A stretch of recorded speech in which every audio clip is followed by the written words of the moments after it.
Hello, Mia. Thank you for sending me your video of how far I'll go. I know it's weird. You're talking to my piano, or I'm talking to you through my piano. I think you did a really nice job. The only suggestion I have is if you want to use this song for a performance, for a recital or something, make sure that the tempo is nice and steady and that all the little bugs and little things that you're not 100% confident about are comfortable. You know what I mean? I think you did a very nice job on it. It's a long song, and I don't remember going to the end with you, so maybe you did part of that on your own. Good job. So I know that was the last song in your Disney book. So I think for this week, let's go back to your lesson book, your level 2A lesson book. The last song we did in that was I Am the King way back in October. And in my edition of the book, the next song after that is called Moonlight Melody. I don't know if it's the page after that in your edition or not, but I'm pretty sure it's in your version of the book. I have a 2016 version in front of me. So find that page, pause the video if you need to, and then turn the video back on and I'll play it for us. First of all, the important thing about this song, they're training you to play expressively. Now, remember, if you're reading a story to somebody, you wouldn't talk monotone, right? Some of the words are louder, some of the words are softer. If you're talking about a big bad wolf, you'll want to make wolf louder, right? Crescendos and decrescendos, like we learned in Ode to Joy, help us do that. So above the music, where it says phrase warm up, it says trace the crescendo and decrescendo with a colored pencil. It's not a bad idea to do that because it'll get you to remember that in measure number 3, for example, they want you to grow louder. And then at the end of that measure, into measure 4, they want you to grow softer.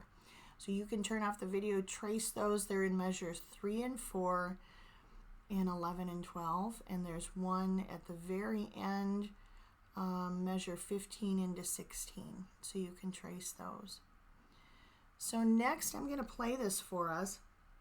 I want you to notice finger position. My left hand 3 is on the G below middle C. My right thumb is on middle C. My 3 is on E. And we're going to stay in that position pretty much until the end where my left hand crosses up and plays C and E. Okay? What I really want you to notice is there's a mezzo piano sign written above the G in the first measure, and there's a piano indication written next to the right hand notes in the first measure. So what that tells us is since the melody is in the left hand, they want the left hand to be a little bit louder than the right. Okay, everything is kind of soft, but the left hand should kind of predominate a little. In the second line, everything's mezzo forte, right?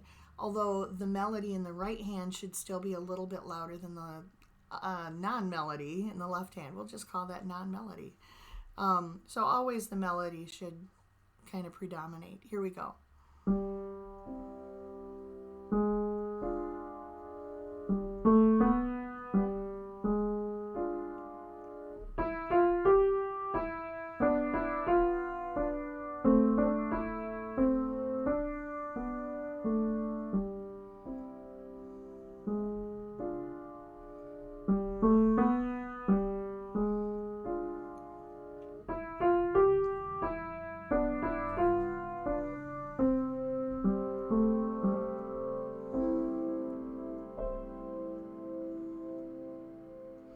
And you have a little pedal at the very end.